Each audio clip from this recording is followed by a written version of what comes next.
मगध नरेश बिंबिसार, मगध नरेश बिंबिसार बुद्ध में श्रद्धावान था।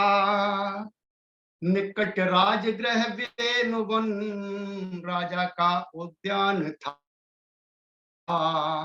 अति रमणीक उद्यान वह राजा का बढ़ता मान था।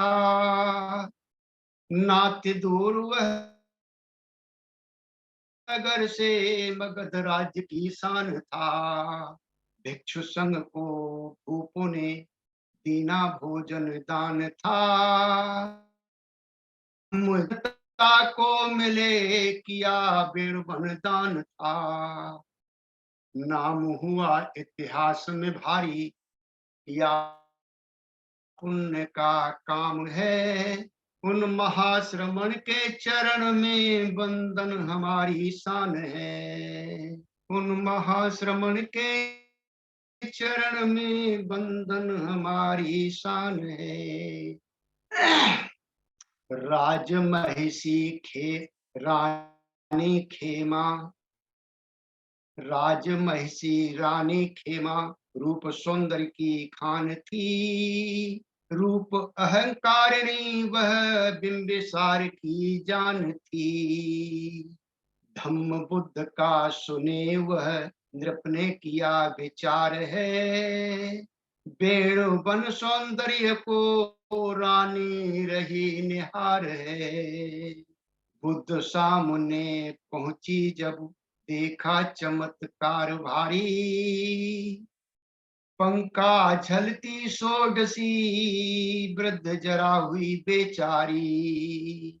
घमंड मर्दन हो गया, घमंड मर्दन हो गया हुआ अनित्यता का ज्ञान है। उन महाश्रमण के चरण में बंधन हमारी शान है। उन महाश्रमण के चरण में बंधन हमारी शान है। उन महाश्रमण के चरण में बंधन हमारी शान है। तो ये दो गाथाएं थी मेरी सतपदी से, आपने सुनी। आपका बहुत बहुत पुण्यानुमोदन। चलते हम अपने विषय की तरफ। बुद्ध गुणों का संगायन इतना आसान नहीं। हम क्या करेंगे बुद्ध गुणों का संगायन? जो कुछ है सब दिया हुआ हमारे गुरुओं से, हमारे आचार्यों से, और आप सबका प्यार मिल रहा है कि हम अपने को प्यार करते हैं। तो एक गाथा है, ये बहुत अच्छी गाथा, और कई बार इसको सुनाया भी गया है, कई बार बताते भी हैं। सहस्र भागो मरणस, सहस्र भागो मरणस एकंसो तब जीवितं। जीव हो जीवितं सेयो जीवंग पुण्यान का हसी। ये प्रधान सूत्र से है। प्रधान का मतलब है तप। तो वहां पर मार सिद्धार्थ गौतम से कह रहा है, जब जीव शीर्ण सरल उनका शरीर हो गया था पूरा, कि तेरी मृत्यु का 1000 अंश है, 1000 अंश तेरी मृत्यु का है, और एक ही अंश तेरे जीवन का है। एक ही अंश तेरे जीवन का है, 1000 अंश तो तेरी मृत्यु का। तेरी मृत्यु निश्चित है, तू यहां से जीवित नहीं जाएगा।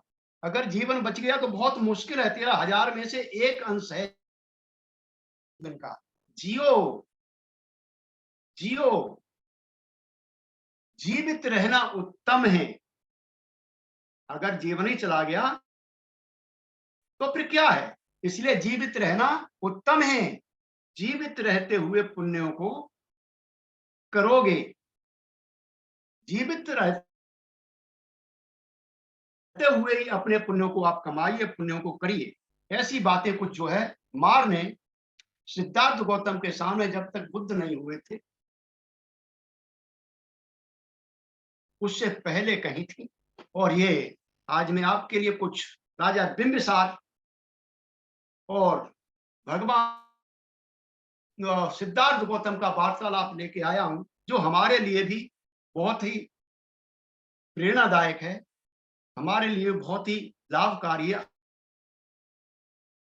आध्यात्मिक जीवन के लिए। जब राजगृह सिद्धार्थ गौतम पहुंचे भिक्षाटन करते हुए उद्दत रामपुत्र के आश्रम को छोड़ करके, तो वहां राजा ने जब देखा एक तरुण बहुत ही आकर्षक व्यक्तित्व वाला, जिसे देखते ही राजा देखता रह गया अपनी डोरी पर, और उन्होंने अपने द्वारपालों को उसके पीछे भेज दिया कि इसको देखिए, ये कौन है, कहाँ जाता है। ये कहानी आपने कई बार सुनी है। ये पांडव पर्वत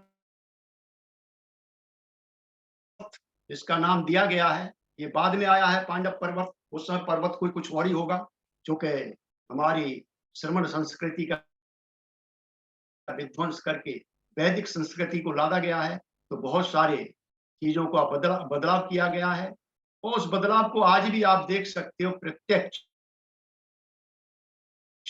कितनी चीजों का बदलाव किया जा रहा है, उस समय भी बदलाव किया गया था। तो जब उनके जो चाकर थे उन्होंने वापिस आकर एक राजा बिंबिसार से कहा कि इस प्रकार से वो जो है पांडव पर्वत पर जो है पूरब की तरफ अपना मुंह करके बैठा हुआ है और वहां खाना खा रहा है, एक सिंह की तरह बैठा हुआ है। तो राजा बिंबिसार उसके दर्शन करने को गए और वहां पर जाकर के उन्होंने प्रलोभन दिया, उनसे पूछा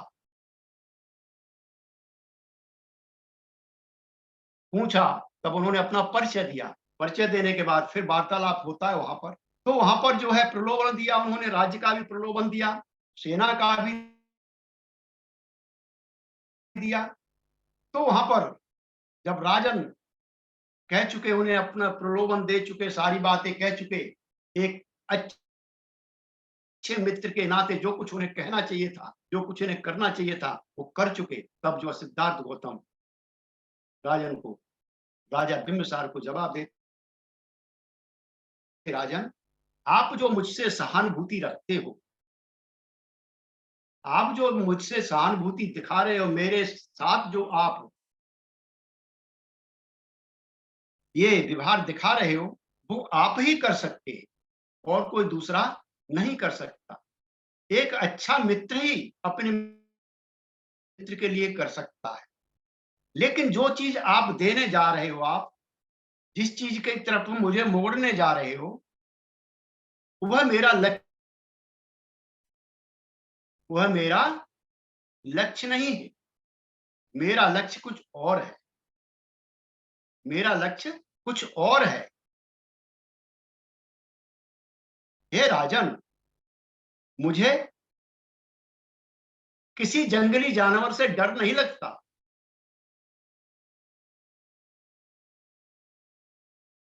किसी भी नरभक्षी जानवर, कैसा भी जंगली जानवर हो, मुझे डर नहीं लगता है। कड़कती हुई बिजली से मुझे डर नहीं लगता। रात की सनसनाती हवा की आवाज से मुझे डर नहीं लगता। आग के शोलों से मुझे डर नहीं लगता। जितना डर मुझे इन इंद्रियों की आसक्ति से लगता है। अभी बुद्ध नहीं बने वो, अभी क्या है, सिद्धार्थ हैं वो। और देखिए कितना सटीक आंसर दे रहे, हमें कितना यहां पर दे रहे। जितना डर मुझे इन इंद्रियों की आसक्ति से लगता है, इन इंद्रियों की वासना से लगता है, उतना डर मुझे किसी हिंसक पशु से नहीं लगता, जंगली जानवर से नहीं लगता, और ना ही मुझे कड़कती बिजली से लगता है, ना आग के शोरों से लगता है। जितना डर मुझे इन जो इंद्रियां हैं, इनकी आसक्ति से, इनकी वासना से लगता है।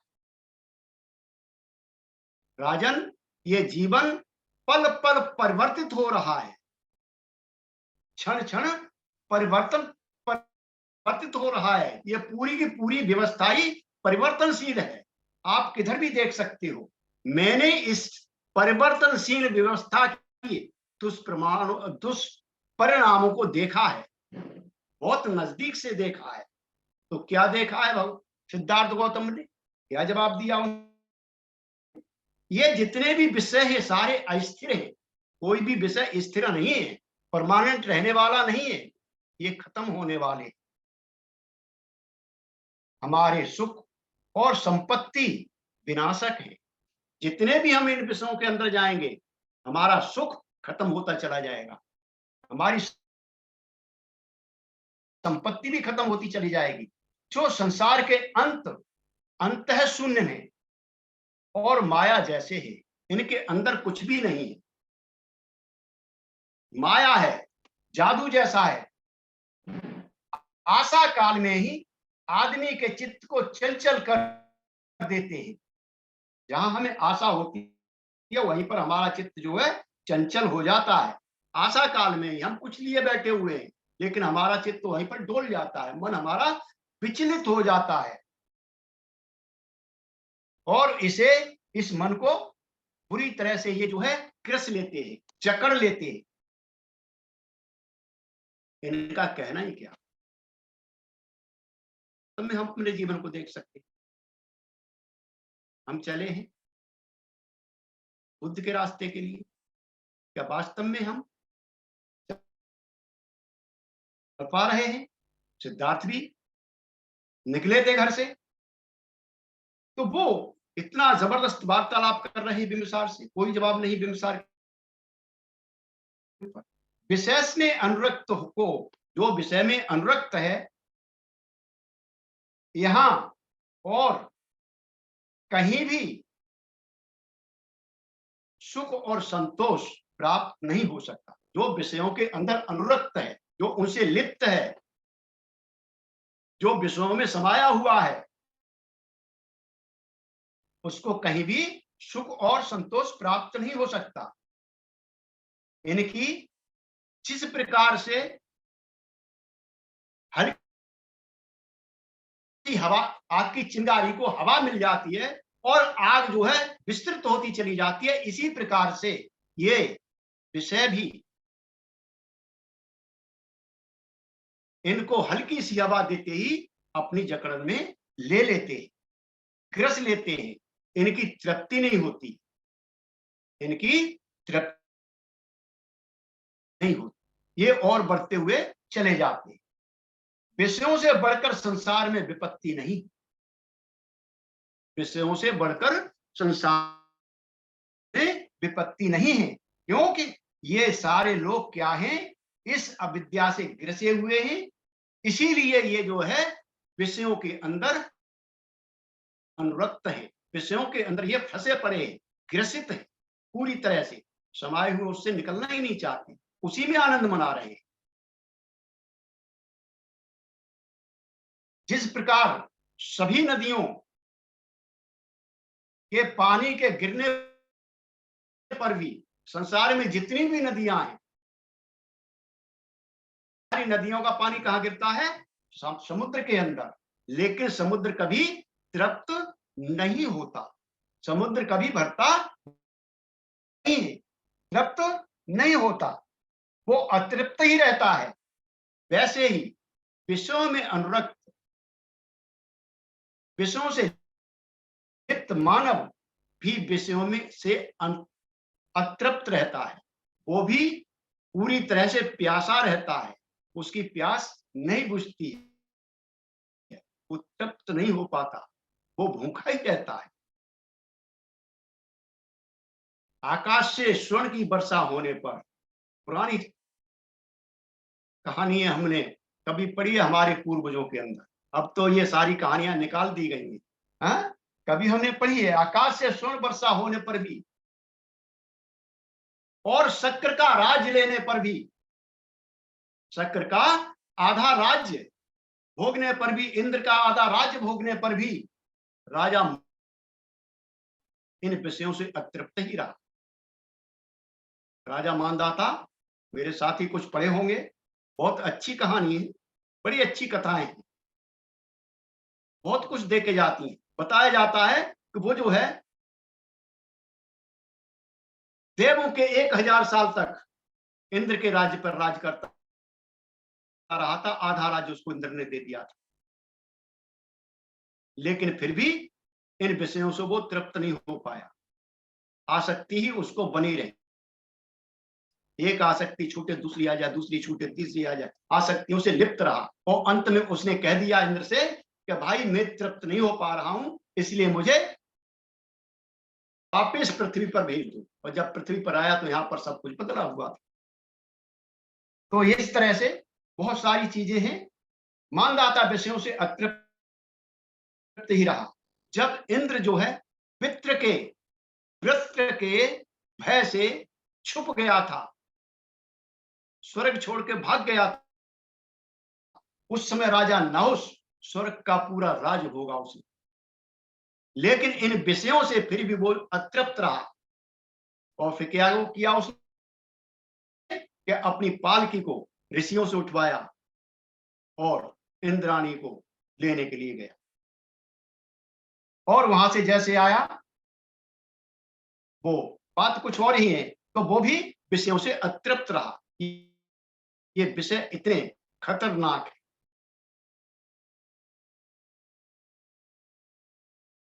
इन विषय नामधारी शत्रुओं का कौन स्वागत करेगा? सिद्धार्थ गौतम किससे कह रहे हैं? राजा से, जो आप मुझे प्रलोभन दे रहे हो इन विषयों का कि आप इसको भोगिए, आप इसको भोगिए, आप इसको भोगिए, आधा राज्य देता हूं मैं आपको, सेना देता हूं अपनी, ये करिए वो करिए, आप क्यों ये ले रहे हो, क्यों जा रहे हो तपस्या के लिए, किस लिए आपने घर छोड़ा है, आप ये करिए। इन विषयों से जो है नामारी शत्रुओं का कौन स्वागत करेगा? ये तो शत्रु हैं, कौन स्वागत करेगा?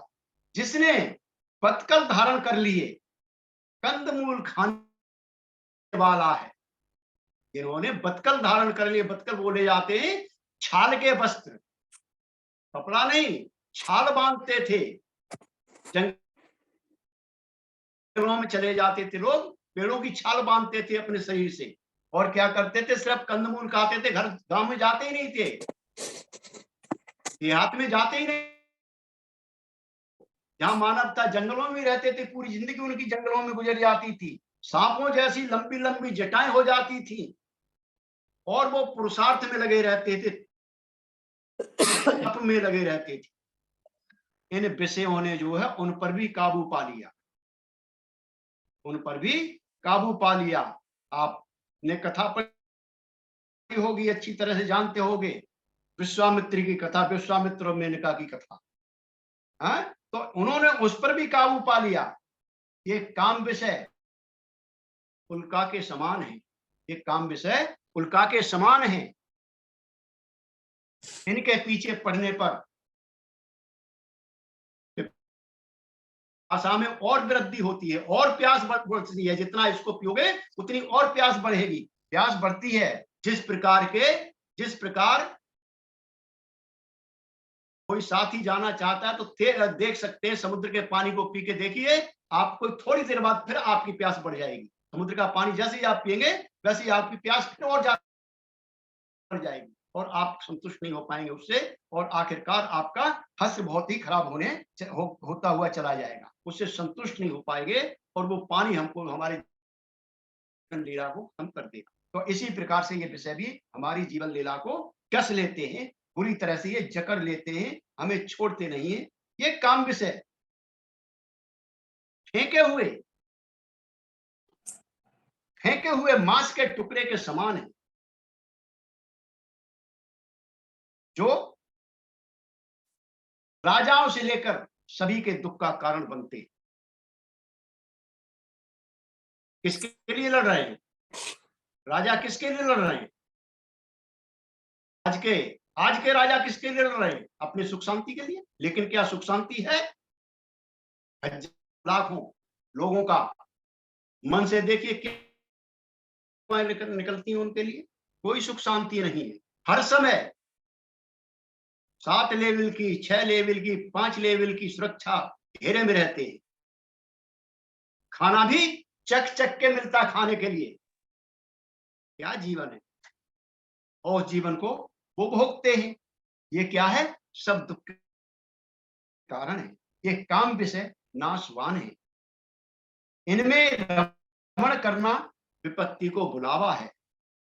ये विषय भोग कुत्ते द्वारा सूखी हड्डी चूसने जैसे है, सूखी हड्डी चाटने जैसे है। जैसे संगीत हिरणों का विनाशक है, इस प्रकार से संगीत को सुनकर के हिरण आ जाते हैं और मारे जाते हैं, फंदे में फंस जाते हैं। जिस प्रकार से दीपक की चमक को देख कर आ जाते हैं, उस लौ में जल जाते हैं।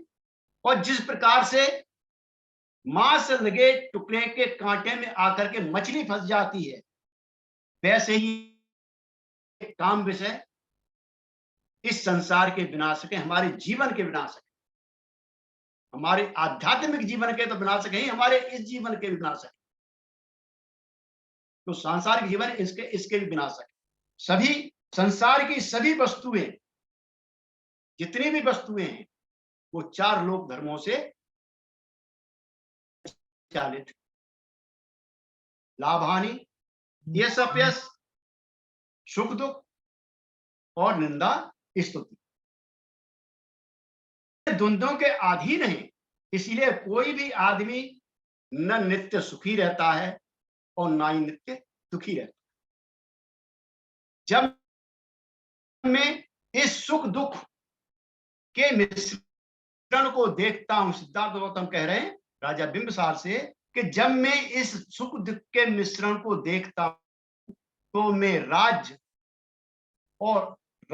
और दास्ता, राज्य और दास्ता के को समान मानता। मैं राज्य और दास्ता को समान मानता हूं, क्योंकि न तो राजा हमेशा सुखी रहता है, न तो राजा हमेशा रहता है, और ना ही दास हमेशा रोता रहता है, ना ही दास हमेशा रोता रहता है। सारी पृथ्वी को जीत लेने पर भी राजा एक नगर के, एक महल के, एक ही कमरे में, एक ही सैया पर सोता है। बाकी तो किसी काम के नहीं, बाकी तो किसी काम के नहीं है वो, बाकी तो लावारिस है, कुछ भी नहीं है, उनकी जरूरत ही नहीं है। राजन, यदि इन वस्तुओं का भोग, उपभोग आदमी का संतोष है, तो मैं बिना राज्य के ही संतुष्ट। अगर ये वस्तुएं जो है, अगर ये वस्तुओं का उपभोग आदमी को संतोष दे सकता है, तो मैं इनके बिना ही संतुष्ट हूं, इनकी मुझे जरूरत नहीं है। और यदि मैं इनके बिना ही संतुष्ट हूं, तो क्यों ये सब बेकार नहीं है? क्या ये सभी बेकार नहीं है? जब मैं इतने ही में संतुष्ट हूं, जो मेरे पास है इतने में संतुष्ट हूं, तो बाकी चीज बेकार है, तो वो बेकार नहीं है क्या? जो मंगलकारी पथिक का पथिक है, उसे काम भोगों का प्रलोभन देना योग्य नहीं। मैत्री का जिसकी आपने घोषणा की है, ध्यान करके मैं आपसे बार बार पूछता हूं, हे राजन, बताएं कि इन काम विषयों में कोई सार है? इन काम विषयों के अंदर कुछ तत्व है, कुछ सत्य है?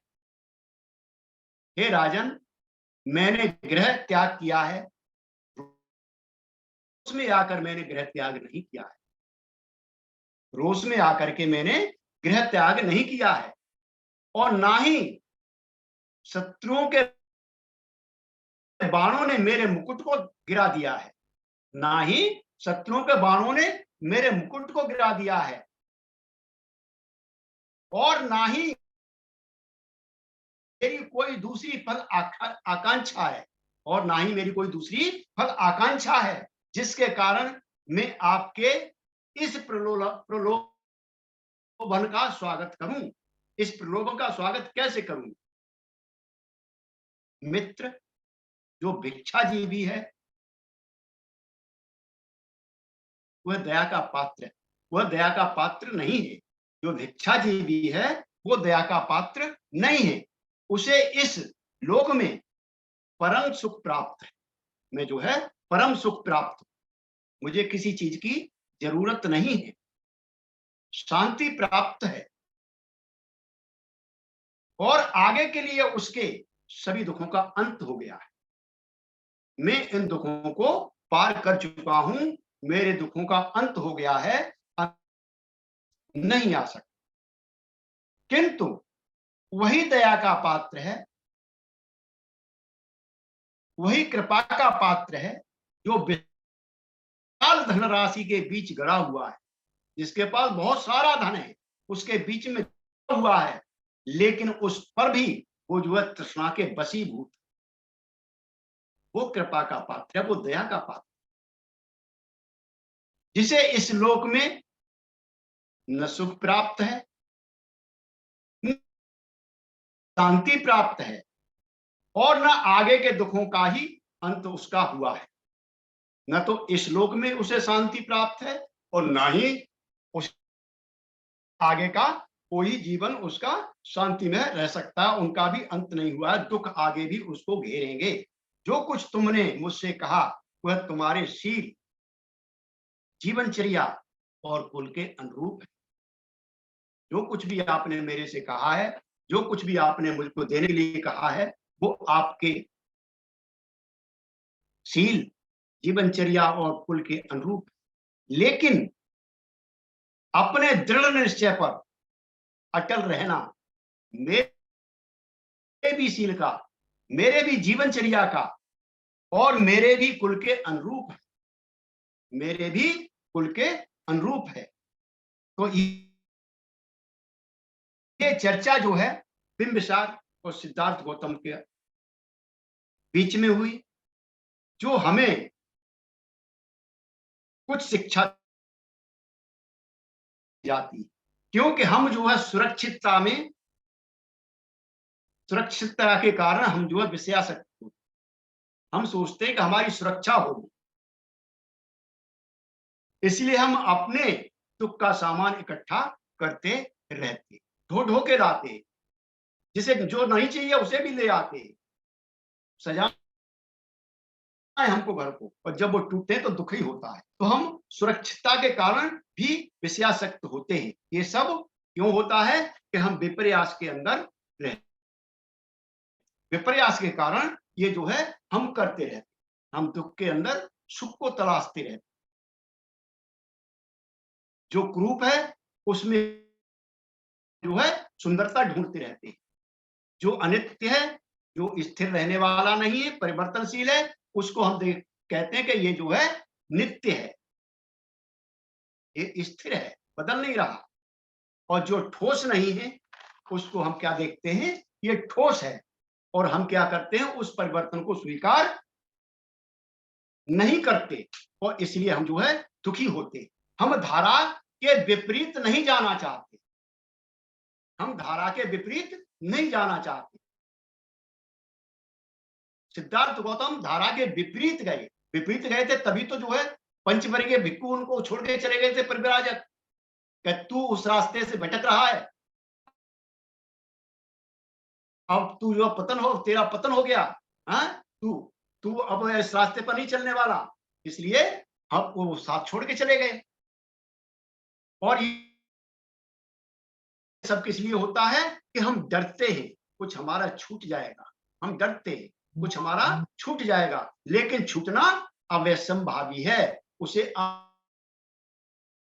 रोक नहीं सकते। एक दिन सब कुछ छोड़ के आपको चला जाना है, आपका ये डर ऐसा ही बना रहेगा, अंत तक आपका डर खत्म होने वाला नहीं है, लेकिन ये सब कुछ छूट जाएगा, जितने भी विषय सब छूट जाएगा। ये खोने का, हमें बिछड़ने का डर रहता है, छूटने का डर रहता है, लेकिन ये हमको छोड़ना पड़ेगा। तो ये एक वार्तालाप था जो मैंने आपके लिए लाया था, मैं आपने बड़े मनोयोग से सुन लिया, आपके अंतर्मन को मैं नमन करता हूं और अपनी वाणी को यहीं पर विराम देता हूं। उम्मीद करता हूं कुछ आपको मिला होगा मेरे शब्दों से। धन्यवाद आपका बहुत बहुत। पुण्यानुमोदन।